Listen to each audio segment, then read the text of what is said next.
Hello students, welcome to Vedantic YouTube channel, India's most affordable education platform. तो कैसे हैं आप लोग। आज हम स्टार्ट करने वाले हैं न्यू चैप्टर जिसका नाम है इलेक्ट्रोकेमिस्ट्री, जो आपके बोर्ड एग्जाम के हिसाब से काफी ज्यादा इंपॉर्टेंट है। फिजिकल केमिस्ट्री में जो तीनों चैप्टर है ना, चाहे आपका इलेक्ट्रोकेमिस्ट्री है, केमिकल काइनेटिक्स है, ठीक है, या फिर जो अभी करवाया है सॉल्यूशंस, ये तीनों के तीनों आपके काफी ज्यादा स्कोरिंग है। ठीक है, सॉल्यूशन भी आपका इजी था, इलेक्ट्रोकेमिस्ट्री भी बहुत ज्यादा डिफिकल्ट नहीं है। और अगर आपको लगता भी है तो ये वीडियो देखने के बाद आई एम श्योर कि आपको नहीं लगने वाला। ठीक है, तो आज की पूरी वीडियो को देखना, इसमें हम इजी कॉन्सेप्ट्स को भी समझेंगे और डिफिकल्ट क्वेश्चंस और कॉन्सेप्ट दोनों करने वाले हैं। ठीक है, यानी बेसिक टू एडवांस, जैसे यहाँ लिखा है ना, बेसिक टू एडवांस लेवल हम करने वाले हैं। ये जो आपका सीबीएसई 30 डेज प्लान रहने वाला है, इसमें हम 30 डेज तक आपके साथ लगे रहेंगे, नया नया कंटेंट लेकर आते रहेंगे, आपके सारे चैप्टर्स करवाए जाएंगे, चाहे वो फिजिकल केमिस्ट्री के हो, इनऑर्गेनिक हो या ऑर्गेनिक में से हो। ठीक है, सभी आपके साथ हम जुड़कर काम करने वाले हैं। ठीक है, और आपका भी एक काम है, आप हमारे साथ जुड़े रहें, अपना पेन और कॉपी लेकर बैठें और नोट्स बनाते रहें, क्योंकि हैंड रिटन नोट्स बनाने बहुत इंपॉर्टेंट है। ठीक है, तो ये बात तो चलती रहेगी। इलेक्ट्रोकेमिस्ट्री आज हम स्टार्ट करेंगे, उससे पहले आज मैं आपको एक स्टोरी सुनाने वाला हूं, नेवर गिव अप। ये स्टोरी एक छोटे बच्चे की है। ठीक है, ये बच्चा शुरू से ही पढ़ने में होशियार नहीं था, जैसे बाकी सब पढ़ने में होशियार हैं नहीं है, बीच के हैं, ये बिल्कुल ही खराब था। मतलब आपकी क्लास में होता नहीं, बैक बेंचर है, एक होता है बैक बेंचर से भी अलग, मतलब जिसको कुछ आता ही नहीं, लुल एकदम, तो वैसा ये लड़का था।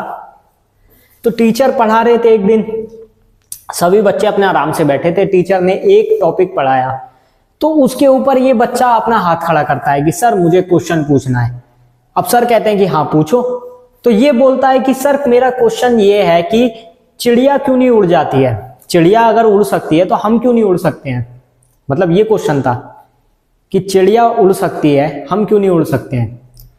अब क्वेश्चन तो उसका सही था, क्वेश्चन तो उसका सही था, लेकिन उसने ये क्वेश्चन पे नहीं रुका, उसने एक दो और इस तरह के क्वेश्चन पूछे जो मतलब थोड़ा सा होता है ना वियर्ड क्वेश्चंस।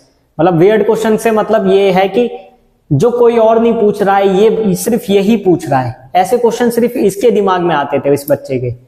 तो टीचर ने शिकायत की और इसको स्टूपिड बोल दिया कि यू आर स्टूपिड और तुम कुछ नहीं कर सकते। उसके बाद इसको स्कूल से भी निकाल दिया। बेचारा बच्चा मायूस हो गया। आगे चल के इस बच्चे ने और भी बहुत सारी चीजें सही, क्योंकि इसका दिमाग थोड़ा सा औरों से डिफरेंट था।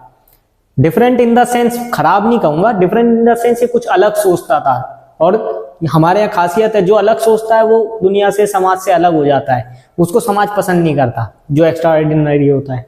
ठीक है, इसने अपनी पहली जॉब भी की, वहां से भी इसको फायर कर दिया गया अनप्रोडक्टिव बता के कि तुम काम ठीक से नहीं कर पा रहे हो, हम तुम्हें भगा देते हैं।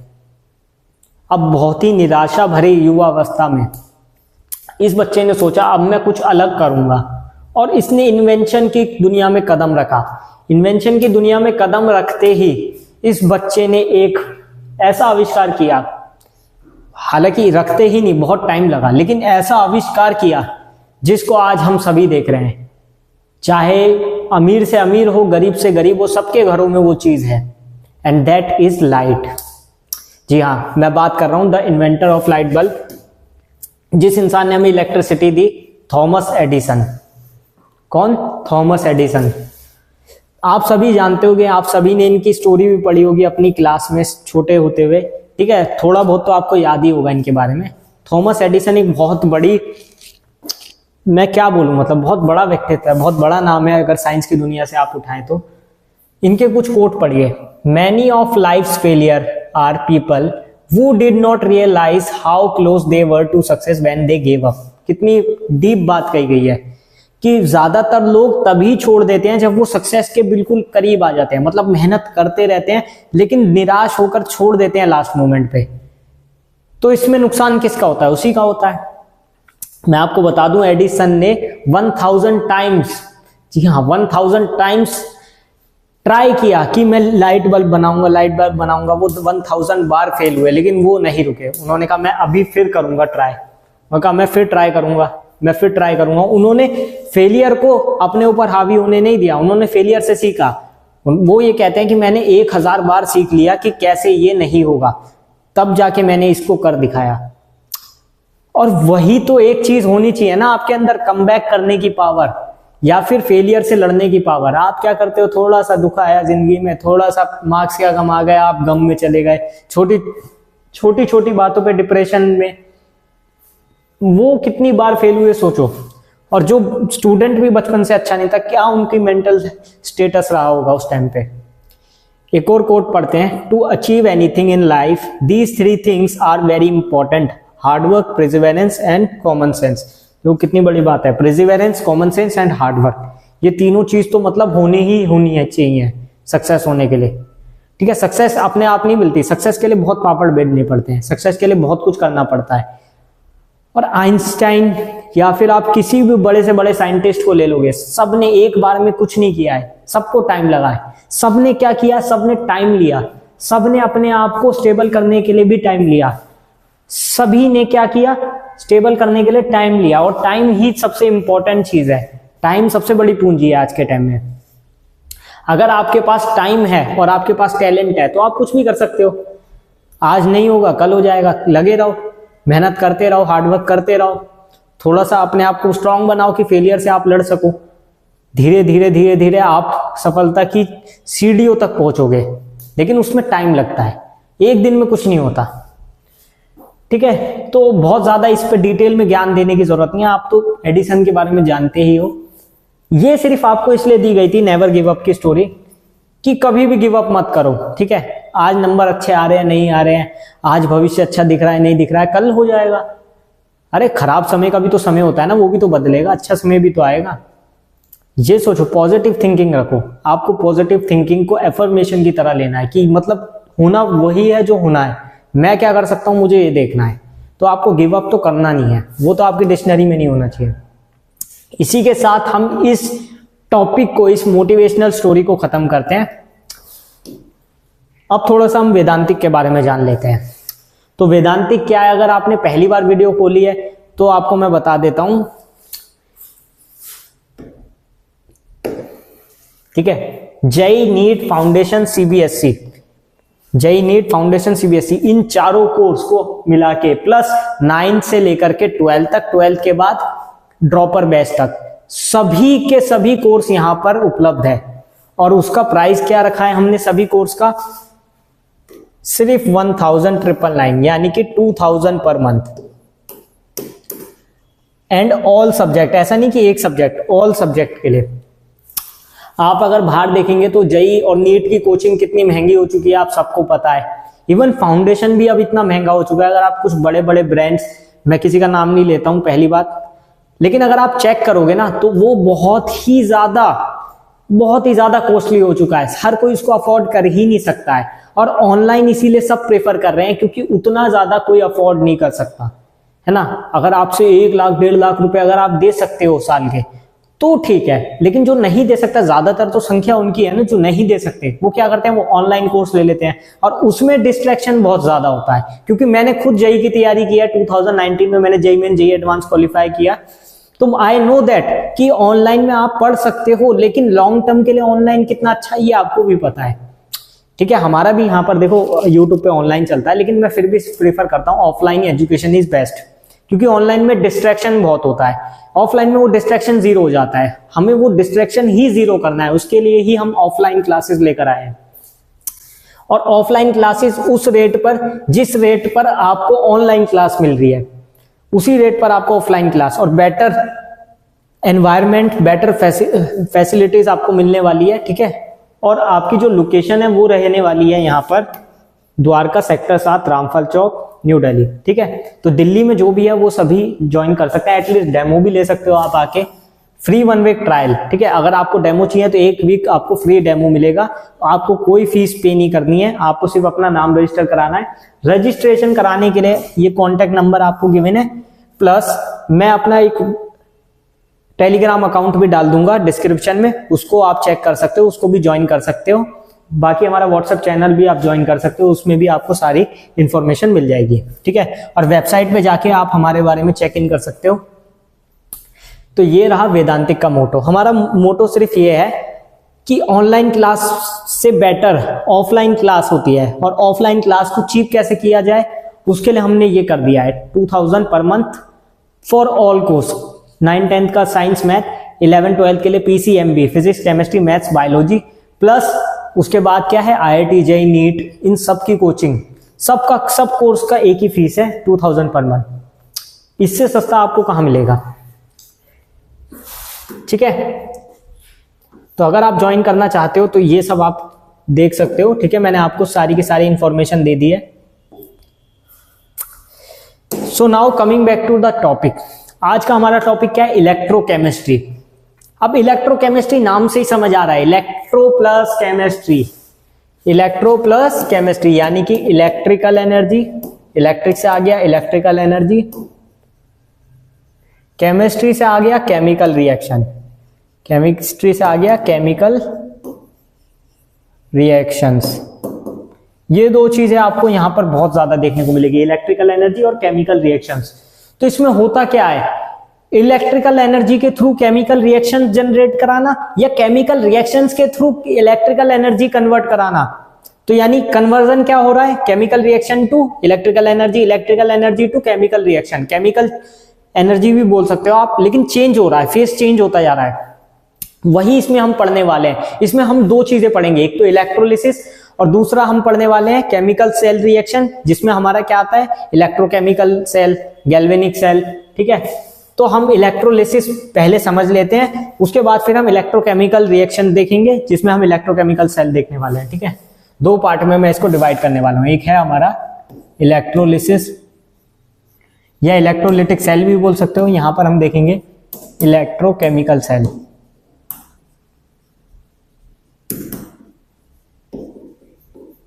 ठीक है।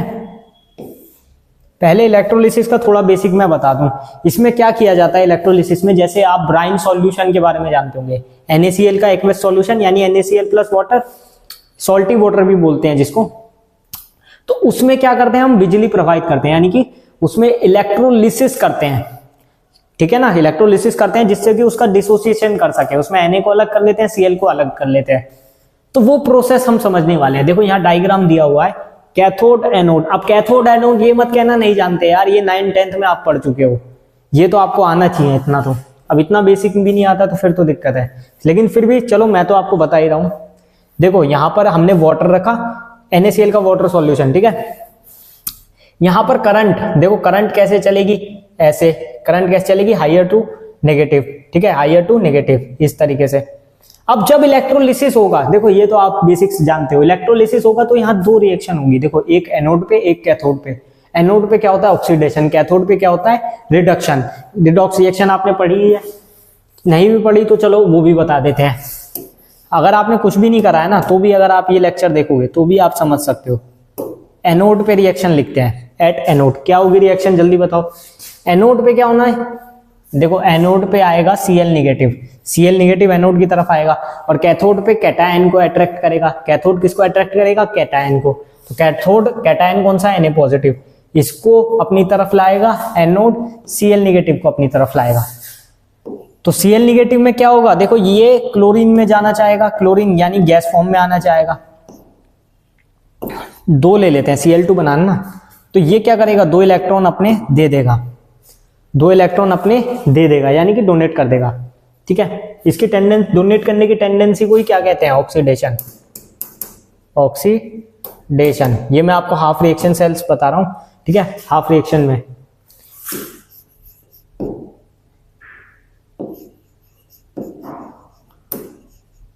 ये तो आपको बेसिक तो पता होगा ना ऑक्सीडेशन रिडक्शन का। तो रिडक्शन मतलब गेन ऑफ इलेक्ट्रॉन और ऑक्सीडेशन मतलब लॉस ऑफ इलेक्ट्रॉन, ठीक है। तो लॉस हुआ है ना इसको, तो देखो -2 इलेक्ट्रॉन, 2 इलेक्ट्रॉन गए तभी तो Cl2 पे आया, -1 से 0 पे।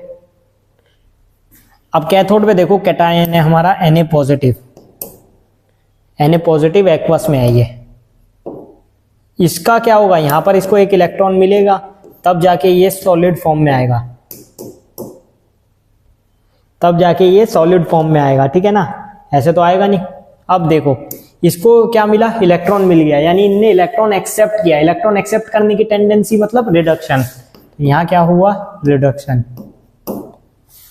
तो आप समझ आ गया, ऑक्सीडेशन रिडक्शन समझ आ गया ना। ऑक्सीडेशन यानी लॉस ऑफ इलेक्ट्रॉन, रिडक्शन मतलब गेन ऑफ इलेक्ट्रॉन। और कैथोड पे क्या होता है, रिडक्शन, एनोड पे क्या होता है, ऑक्सीडेशन। ये आपको जिंदगी भर नहीं भूलना, ठीक है, डायग्राम से आपको यही समझाने की कोशिश किया गया है। ठीक है, समझ आ गया। अब ये तो था इलेक्ट्रिसिटी के थ्रू हमने केमिकल रिएक्शंस करवा दी। ठीक है, इसका डिसोसिएशन करवा दिया। अब क्या ऐसा हो सकता है कि केमिकल रिएक्शन के थ्रू इलेक्ट्रिकल एनर्जी आ जाए, केमिकल रिएक्शन के थ्रू इलेक्ट्रिकल एनर्जी में चेंज हो सके? ऐसा पॉसिबल है? मैं कहता हूं बिल्कुल है। कैसे, आओ देखते हैं। Electrochemical cells. अब इलेक्ट्रोकेमिकल सेल्स क्या है? An electrochemical cell is a device that can generate chemical energy from the chemical reactions occurring in it or use the electrical energy supplied to it to facilitate chemical reaction in it. These devices are capable of converting chemical energy into electrical energy और vice versa। ये जो conversion का शब्द है ना, chemical energy से electrical energy, यही हमें देखना है। यहां पर हम क्या करने वाले हैं? केमिकल एनर्जी को इलेक्ट्रिकल एनर्जी में बदलने वाले हैं। आओ देख लेते हैं। ये देखो, ये डायग्राम आप देख पा रहे हो, यहां पर एक वोल्ट मीटर फिक्स किया हुआ है, इसमें हम करंट रीड करते हैं। जैसे इसमें करंट आ जाएगी दैट मीन्स डिफ्लेक्शन आ जाएगा, that means electric current produce हो गई है, यानी कि इलेक्ट्रिकल एनर्जी में चेंज हो गया है। तो वो लाने के लिए हमें क्या करना होगा? पहले केमिकल रिएक्शंस करानी होगी, और केमिकल रिएक्शंस कराने के लिए हमने दो सॉल्यूशन लिए हैं, दो बीकर लिए हैं। ठीक है, यहाँ पे एक जगह एनोड, यहाँ पे एक जगह कैथोड रख दिया है। ठीक है, और ये सॉल्ट ब्रिज। अब सॉल्ट ब्रिज क्या होता है? ये रिएक्शन बैलेंस के लिए हम यूज करते हैं। किसके लिए? रिएक्शन को बैलेंस करने के लिए। ठीक है, यहाँ हम KCl ले रहे हैं, सॉल्ट ब्रिज। अब देखो इसमें होगा क्या? इसमें इलेक्ट्रॉन की मूवमेंट होती है, इलेक्ट्रॉन की मूवमेंट होती है जिसकी वजह से करंट प्रोड्यूस हो जाती है। और वो प्रोसेस कैसे होता है उसको भी जानना है। देखो यहाँ एनोड पे तो जिंक ZnSO4 सॉल्यूशन ले लिया इस तरफ, CuSO4 ले लिया इस तरफ। ठीक है, ZnSO4 लिया कहाँ? यहाँ, और यहाँ क्या लिया? CSO4। और ये हाफ रिडक्शन सेल और हाफ ऑक्सीडेशन सेल होते हैं, हाफ ऑक्सीडेशन सेल, और ये हो गया हाफ रिडक्शन सेल। ठीक है, ये याद रखोगे ना। इलेक्ट्रॉन का मूवमेंट दिख रहा है, देखो नेगेटिव से गया पॉजिटिव की तरफ। अब इसको थोड़ा सा देखते हैं कि कैसे कैसे इसकी रिएक्शन हुई। पहले इसकी रिएक्शंस लिखते हैं एनोड और कैथोड पे। एट एनोड, एनोड पे क्या इसकी रिएक्शन हुई होगी? आप सभी जानते हो एनोड पे हमेशा क्या होता है? एनोड पे ऑक्सीडेशन होता है। क्या होता है? ऑक्सीडेशन। ऑक्सीडेशन का मतलब क्या होता है? Loss of electron. क्या होता है? Loss of electron. तो यानी Zn वाला होगा। क्या होता है? पहले ZnSO4 में था, पहले किस में था? ZnSO4 में था। यहाँ सॉल्यूशन ले रखा है ना हमने, Zn है एनोड के पास, तो इसका जो फेस चेंज होगा वो किस टाइप से होगा वो देखो अब। ठीक है, ध्यान से। पहले तो Zn में था, इसको चेंज करना है हमें ZnSO4 में। तो इसमें क्या करना होगा? मुझे दो इलेक्ट्रॉन इसमें से निकालने होंगे, तब जाके Zn+2 बनेगा। क्योंकि अगर आप ZnSO4 में देखो, SO4 सल्फेट की कितनी होती है? -2। तो अगर इसको ऐसे लिखेंगे Zn+2 SO4 2 निगेटिव, तो यहाँ पर ये +2 फॉर्म में है, यहाँ पर ये +2 फॉर्म में है ना। तो +2 फॉर्म में लाने के लिए इसमें दो इलेक्ट्रॉन निकालने पड़ेंगे। +2 का मतलब क्या है? उसने दो इलेक्ट्रॉन दे दिए। ठीक है, तो एनोड पे क्या हुआ? ऑक्सीडेशन। ये ऑक्सीडेशन हाफ सेल हो गया। अब देखो एट कैथोड, कैथोड पे क्या होगा? देखो कैथोड पे इसका उल्टा होगा। जस्ट यहां पर चेंज हो रहा है CuSO4 से Cu, यानी सॉलिड फॉर्म में जा रहा है एक्वस से। तो देखो यहां पर CuSO4 में ये +2 कंडीशन में होगा, जरूर चेंज हो रहा है Cu में, सॉलिड में। ठीक है ना, तो यहाँ 0 पे आ रहा है +2 से, तो यानी इसको दो इलेक्ट्रॉन चाहिए होंगे। तो इसने क्या किया? इलेक्ट्रॉन को एक्सेप्ट किया। इसने इलेक्ट्रॉन को क्या कर लिया? एक्सेप्ट कर लिया। दैट मीन्स यहां पर दो इलेक्ट्रॉन का इंटरचेंज यहां भी हुआ, दो इलेक्ट्रॉन का यहां भी हुआ। बस फर्क क्या है? यहां पर दो इलेक्ट्रॉन इसने डोनेट किए हैं या लॉस किए हैं, यहां पर दो इलेक्ट्रॉन इसने गेन किए हैं। तो ये क्या होगा हमारा? रिडक्शन। तो रिडक्शन हाफ सेल बोल लो या इसको ऑक्सीडेशन हाफ सेल बोल लो।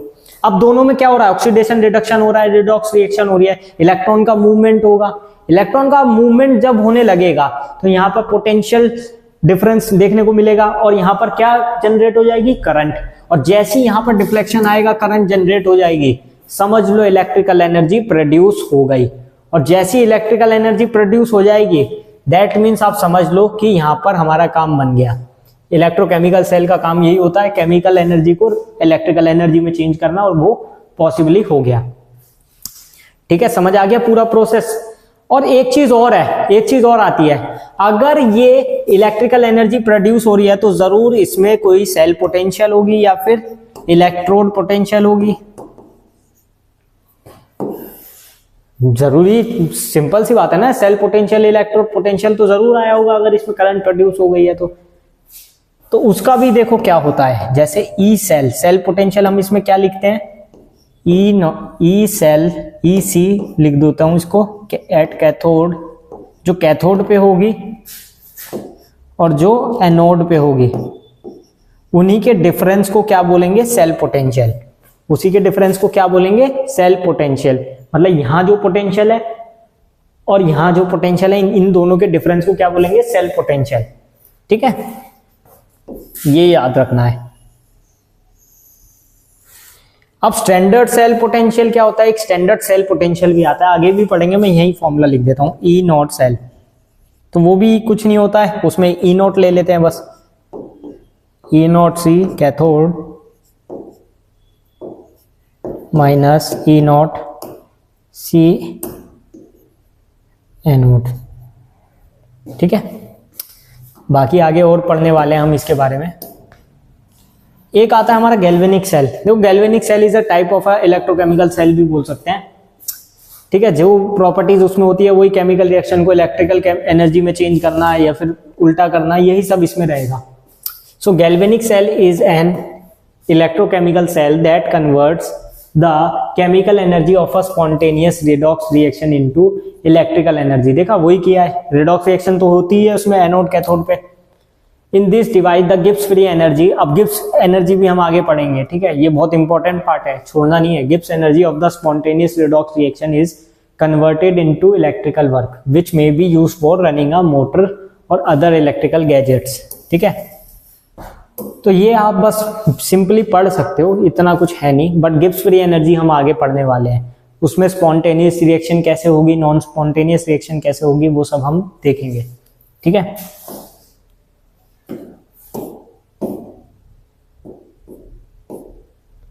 ठीक है, चलो इलेक्ट्रोकेमिकल सेल। इलेक्ट्रोकेमिकल सेल तो हो गया। अब इलेक्ट्रोड पोटेंशियल भी एक पार्ट आता है। इलेक्ट्रोड पोटेंशियल मैंने आपको थोड़ा सा बताया था ना कि वहां पे चेंज हुआ, वहां पर अगर करंट पॉसिबली पास हो गई है, दैट मीन्स वहां पर सेल पोटेंशियल या इलेक्ट्रोड पोटेंशियल कुछ होगा, वही उसकी बात कर रहे हैं। फॉर्मूला भी लिख लिया था हमने। अब potential difference develops between the electrode and the electrolyte which is called electrode potential. ठीक है, जो भी पोटेंशियल डिफरेंस जनरेट हुआ है इलेक्ट्रोड और इलेक्ट्रोलाइट के बीच में, वो हमारा क्या हो जाएगा, electrode potential. When the concentration of all the species involved in a half cell unity, then the electrode potential known as standard electrode potential. Standard electrode potential या standard cell potential मैंने आपको बता ही दिया था सब। ठीक है, इनका यूज होगा अभी आगे। अभी आगे आप Gibbs free energy, Nernst equation देखेंगे ना, वहां इसका बहुत यूज होगा। अब एक क्वेश्चन कर लेते हैं, सेल पोटेंशियल का बात चल ही रही है तो सेल पोटेंशियल का एक क्वेश्चन तो होना ही चाहिए ना। पर मैं उससे पहले आपको 30 सेकंड देता हूं ये क्वेश्चन करने के लिए। ठीक है, आप करो पहले 30 सेकंड में, क्योंकि आपको करना जरूरी है।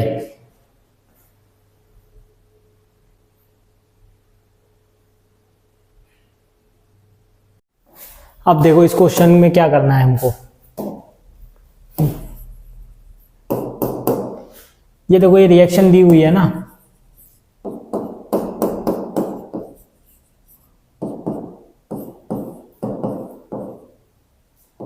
थ्री टाइम जीरो है ना। ठीक है, molar gives us Mg2 plus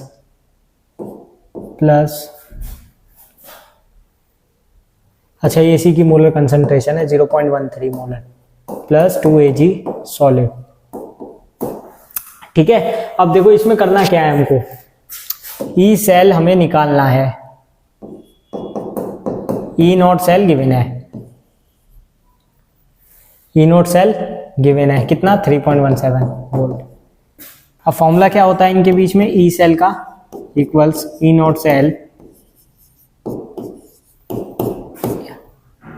ठीक है, माइनस RT अपॉन और log Q। ये क्या होता है? रिएक्शन कोएफिशिएंट होता है, रिएक्शन कोएफिशिएंट होता है। ठीक है, ये हमें निकालना पड़ेगा। ठीक है, कंसंट्रेशन के थ्रू हम निकाल लेंगे इसको, तो इसका तो कोई बड़ी बात नहीं है। अपॉन में क्या आता है? N और F, N और F। इसको एक बार जरा सॉल्व करना। इसको सॉल्व करोगे तो देखो क्या आता है। देखो ई सेल, यहां पर क्या लिखोगे? 3.17 लिखोगे। ठीक है, माइनस R की वैल्यू कितनी होती है? 1/12 लिख लेना। ये 298 केल्विन लेते हैं उसके लिए। ठीक है, 25 डिग्री सेल्सियस पे होना चाहिए ना ये। एन चेंज कितने का आ रहा है? देखो चेंज आ रहा है हमारा 2 का। Mg+2 चेंज हो रहा है, Mg हो रहा है Mg+2 में। ठीक है, Ag+, लेकिन यहाँ पर 2 है, 2 नंबर है तो 2 इलेक्ट्रॉन यहाँ पर भी चेंज हो रहे हैं। तो 2 इंटू 96,500, 1 कूलम में इतना ही होता है, इंटू log बेस 10 कितना हो जाएगा? Mg2 पॉजिटिव की कंसंट्रेशन अपॉन Ag पॉजिटिव का स्क्वायर।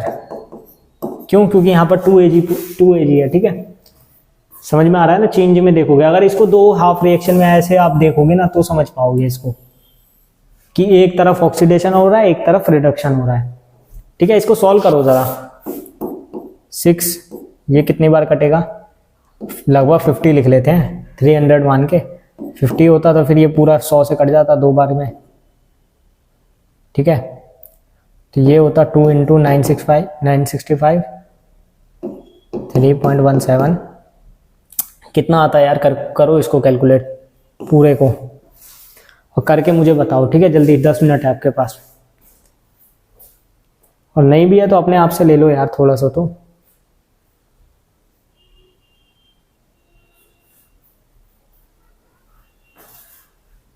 देखो थोड़ा सा तो मैं भी आपको बता सकता हूँ। ये देखो Mg2 पॉजिटिव की तो आप कंसंट्रेशन लिख ही लेते हो 0.13। ठीक है, और Ag पॉजिटिव की आपको गिवन है 10 की पावर कितनी है? अगर ऐसे देखूं मैं 1 2 3 4, 10 की पावर -4। ठीक है, वो लॉग वाला आप फॉर्मूला सॉल्व कर लेना। ठीक है, उसके अलावा इस पूरे पार्ट को सॉल्व करोगे तो ये लगभग 0.03 के आसपास आ जाएगा। अगर आप सॉल्व करके देख लोगे तो फिर उसमें से माइनस कर लेना। लगभग 2.9 के आसपास आपका आंसर आना चाहिए ई सेल का। वो कैलकुलेशन आपको करनी है। ठीक है, कैलकुलेशन वाला पार्ट मैं नहीं करवाने वाला हूँ, वो आपको ही करनी है, क्योंकि बेटा पेपर में हम नहीं जाने वाले हैं आपके साथ। पेपर आपको देना है, सब आपको करना है। कैलकुलेशन तो आपको करना पड़ेगा, अभी से आदत डालो। अब अगला टॉपिक आता है हमारा standard hydrogen electrode. Standard hydrogen electrode, SHE भी बोलते हैं। इसमें क्या होता है? देखो यहां पर देखो, जो सॉल्यूशन है ना, सॉल्यूशन के अंदर हाइड्रोजन आयंस होते हैं और जो बबल्स फॉर्म होते हैं ना, वो हाइड्रोजन गैस के बबल्स फॉर्म होते हैं। और ये जो खुद होता है, ये प्लेटिनम इलेक्ट्रोड होती है। प्लेटिनम आप सब खुद समझते हो कितना प्रेशियस एलिमेंट है, तो उसके ऊपर ये किया जाता है। और इसमें करा क्यों जाता है? आप कहते हो कि इतना पैसा लगा के ये कर क्यों रहे हम टेस्ट? ये बात आपको आनी चाहिए दिमाग में, क्यों किया जाता है? तो ये मेजर करने के लिए किया जाता है, सबका इलेक्ट्रिक पोटेंशियल को मेजर किया जाता है इसके थ्रू। देखो यहां थोड़ा सा पढ़ते हैं। Consist of platinum electrode coated with platinum black. The electrode is dipped in an acidic solution and pure hydrogen gas is bubble through it. ठीक है, और इसमें बबल्स फॉर्म होते हैं, बबल्स का फॉर्मेशन होता रहता है। तो ये एक चीज है। ठीक है, अब देखो finally divided platinum coated and platinum foil. ये छोटी मोटी चीजें एनसीईआरटी में से भी आप इसमें से पढ़ सकते हो। स्टैंडर्ड हाइड्रोजन इलेक्ट्रोड क्या है, इसके ऊपर 1-2 क्वेश्चन आ जाते हैं कभी कभी। बेसिकली आपको इसके बारे में थोड़ा बहुत आइडिया होना चाहिए, थोड़ा सा एप्लीकेशंस वगैरह आप पढ़ सकते हो, कोई बड़ी बात नहीं है एनसीईआरटी में से, बट इंपॉर्टेंट नहीं कह सकते। इंपॉर्टेंट टॉपिक पे अब हम आ जाते हैं, Gibbs free energy. Gibbs free energy change, Gibbs free energy, बहुत सारे क्वेश्चंस इसमें से आते हैं। तो गिब्स फ्री एनर्जी को कैसे लिखते हो आप? Delta G equals delta H minus T delta S, यही लिखते हो ना? Delta G equal delta H minus T delta S. Enthalpy change, entropy change और टी टेम्परेचर। अगर डेल्टा जी आपका लेस देन 0 होगा तो रिएक्शन कैसी होगी? Spontaneous. That means spontaneous reaction. Reaction कैसी हो जाएगी आपकी? स्पॉन्टेनियस हो जाएगी। अगर मैं कहूं कि डेल्टा जी ग्रेटर देन 0 हो जाए तो non spontaneous reaction, non spontaneous reaction.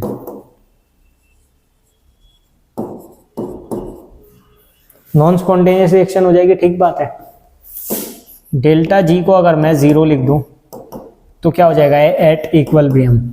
अब मैंने ये लिख तो दिया, अब ये होता क्या है आपको ये भी तो समझ आए कि स्पॉन्टेनियस रिएक्शन कैसे, नॉन स्पॉन्टेनियस रिएक्शन कैसे।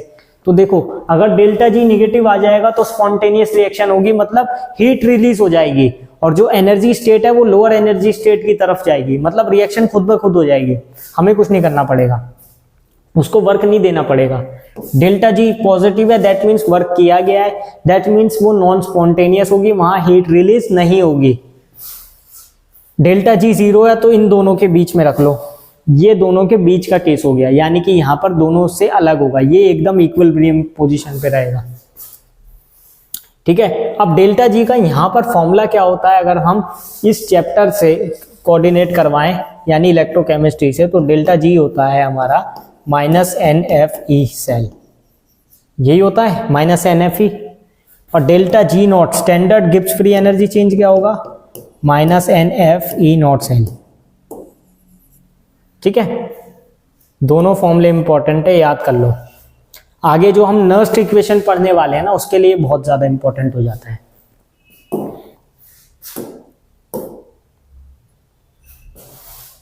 ठीक है, आगे देखते हैं। यहां पर ये वाला क्वेश्चन, एक क्वेश्चन आ गया है हमारे पास। The cell potential for the reaction Cu2 positive aqueous plus 2 electron gives us Cu solid, कितनी है इसकी स्टैंडर्ड कंडीशन में, ठीक है 0.34 वोल्ट, ठीक है। सेल पोटेंशियल कितनी दी है 0.34 volt. What is the Gibbs free energy change, delta G पूछ रहा है, एकदम लल्लू सवाल। क्या करना है इसमें, डायरेक्ट फॉर्मूला लगा दो, -NFE cell, E cell given है, एन कितना हो जाएगा, देखो इसमें चेंज कितना हो रहा है, Cu +2 से Cu पे आ रहा है, यानी कि 2 इलेक्ट्रॉन का चेंज हो रहा है, तो एन यहां पर कितना है 2, तो -2 इंटू 96500 इंटू ई सेल कितना है 0.34, कितना हो जाएगा, सॉल्व करना है जरा इसको सॉल्व कर लो। ये आ जाएगा -0.68, -0.68 को 96500 से करोगे कितना आएगा, अगर मैं 10 की पावर 3 को बाहर भी लिख दूं यहाँ पॉइंट लेके, तो 96.5 इंटू 0.68, 0.7 की तरफ, इसको 9.5 मान लेता हूँ, उसको 0.7 मान लेता हूँ, तो लगभग इतना ही आना चाहिए, ठीक है।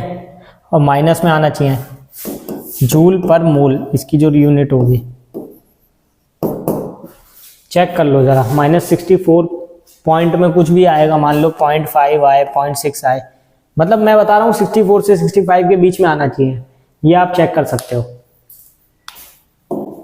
देखो थोड़ा सा कैलकुलेशन का आप चेक करते रहना, कैलकुलेशन इस चैप्टर में और जो फिजिकल के जो भी चैप्टर्स है उसमें कैलकुलेशन हाई हमको मिलेगी ही मिलेगी, ठीक है। तो उसका थोड़ा सा आप बार सेट कर सकते हो, अगर मेरे से भी एक कैलकुलेशन में इतना छोटा मोटा गलती हो जाती है तो आप उसको सही कर लेना अपने आप, ठीक है। इतना तो रखो क्योंकि मुझसे भी गलती हो सकती है कैलकुलेशन में। अब हम आ जाते हैं नर्स्ट इक्वेशन पे। नर्स्ट इक्वेशन क्या है हमारी, delta G equals delta G not plus 2.303 RT F log base 10Q या ln-Q, क्या होती है ln-Q, ठीक है।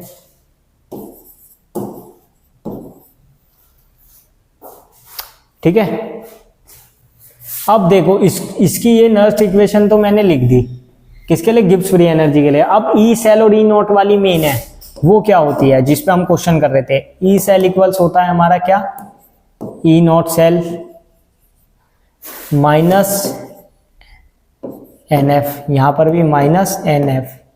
डेल्टा जी का फॉर्मूला क्या होता है, -NF E cell, delta G naught का -NF ई नॉट सेल, ठीक है, प्लस 2.303 RT ln-Q, -NF से मल्टीप्लाई डिवाइड कर दो, ई सेल कितना आ जाएगा E naught cell minus 2.0303 upon कितना हो जाएगा, n इंटू एफ कितना होता है भाई, जल्दी बताओ, n इंटू एफ कितना होता है, f होता है 96500, ठीक है, इंटू आर वही 1/12 ले लो, इंटू ये कितना होता है 298, ये स्टैंडर्ड कंडीशन पे होता है, यानी कि 25 डिग्री सेल्सियस टेम्परेचर पे। एल एन क्यू, क्यू क्या है, कोएफिशिएंट ऑफ रिएक्शन या फिर रिएक्शन कोएफिशिएंट, ठीक है, ये समझ आता है ना आपको। इसको काट दो, लगभग 25 के आसपास आता है, ये 25 ही लिख दो, 300 मार्क के, हमें तो सॉल्व भी करना है, इसकी इसमें मल्टीप्लाई करो फिर इससे काटो, इससे इसको पूरा का पूरा काट सकते हो आप, इसको पूरा का पूरा काटोगे, जब आप पूरा सॉल्व करोगे ना तो आपको क्या मिलेगा, E cell equals to E naught cell minus 0.059 या 0.06 भी लिख लेते हैं, कोई दिक्कत नहीं, कोई फर्क नहीं पड़ेगा, upon n log base 10 Q.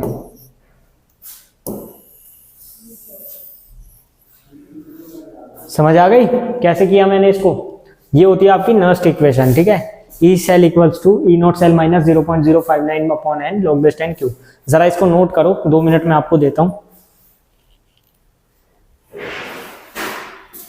कर लिया नोट, मेरे हिसाब से कर लिया करो यार, जल्दी जल्दी, नहीं भी होता तो स्क्रीनशॉट ले लिया करो, तो उतना टाइम नहीं होता है। अब क्वेश्चन कर लेते हैं इसके ऊपर, एक क्वेश्चन तो कम से कम करेंगे ही। चलो क्वेश्चन देखते हैं क्या है। देखो क्वेश्चन में वो बोल रहा है the standard electrode potential of Zn+2 to Zn is -0.76 volt. The concentration of Zn+2 to Zn in the solution is 0.01 mole. What is the electrode potential of the Zn+2 to Zn electrode at 298 kelvin. देखो standard condition दे दी है 298 kelvin पे, मतलब यहां पर Nernst equation तो लग सकती है, ठीक है। रिएक्शन है Zn+2 से Zn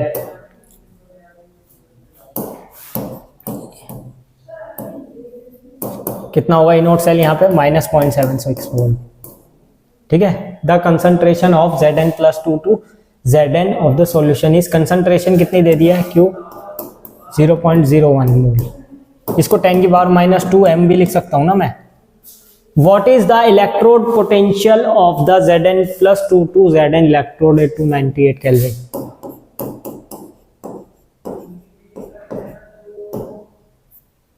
ठीक है, मुझे क्या निकालना है, वो मुझे उससे मतलब है, इलेक्ट्रोड पोटेंशियल ई सेल निकालना है।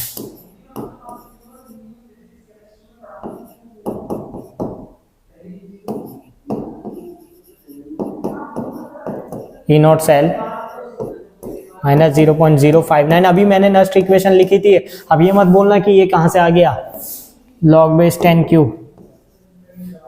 ठीक है, अभी लिखी थी ना मैंने, उसी को रख दिया मैंने, -0.76 माइनस 0.059, इसको 0.06 मान लिया करो, ज्यादा बेटर रहेगा, ठीक है। आपको कैलकुलेशन भी तो मिनिमाइज करनी है ना। अब देखो चेंज कितना आ रहा था 2 का, तो n हो गया 2, Zn+2 से Zn जा रहा है, यानी 2 इलेक्ट्रॉन का चेंज हुआ ना, 2 into log base 10 into Q कितना है, देखो हमें कंसंट्रेशन गिवन है टोटल कितनी, 10⁻²। अब देखो यहाँ पर भी बेस 10 है, यहाँ 10⁻², तो बेस 10 तो आराम से सॉल्व हो जाएगा, ये इसकी वैल्यू पूरे की कितनी आएगी, -2, मैथमेटिक्स आपने पढ़ी हुई है ना, और वो -2 यहाँ से कट जाएगा, कैसे, -0.76 माइनस 0.059 इंटू 2 अपॉन में 2, निगेटिव नेगेटिव पॉजिटिव हो जाएगा, कट गया, ठीक है, प्लस ये 0.059 प्लस का है और ये माइनस का है, तो लगभग लगा -0.7 आना चाहिए, -0.70 वोल्ट आना चाहिए, लगभग आना कितना चाहिए वो आप देख लेना, माइनस, क्योंकि मैंने इसको 0.06 मान लिया, ठीक है, 0.06 इसमें से कम करेंगे 0.76 में से, तो लगभग 0.70 वोल्ट आएगा, ठीक है। तो इतना ही आना चाहिए, तो सही होगा, इसमें तो शायद आपको चेक नहीं करना पड़ेगा, ये तो सही होगा। तो पता ही नहीं चला यार, क्लास भी खत्म हो गई। इसी के साथ आज की हमारी क्लास खत्म होती है। बहुत ही शानदार क्लास थी आज, बहुत ही मजा आया आपके साथ। आई होप आपको भी आया होगा। अगर आपको भी आया तो लाइक शेयर कमेंट जरूर करना, और आगे ऐसी आने वाली सीरीज के लिए हमारे साथ बने रहें। चैनल को सब्सक्राइब करके रखें और 30 डेज तक हम इसको कंप्लीट कर देंगे। ठीक है, ऑल द बेस्ट, मिलते हैं नेक्स्ट वीडियो में।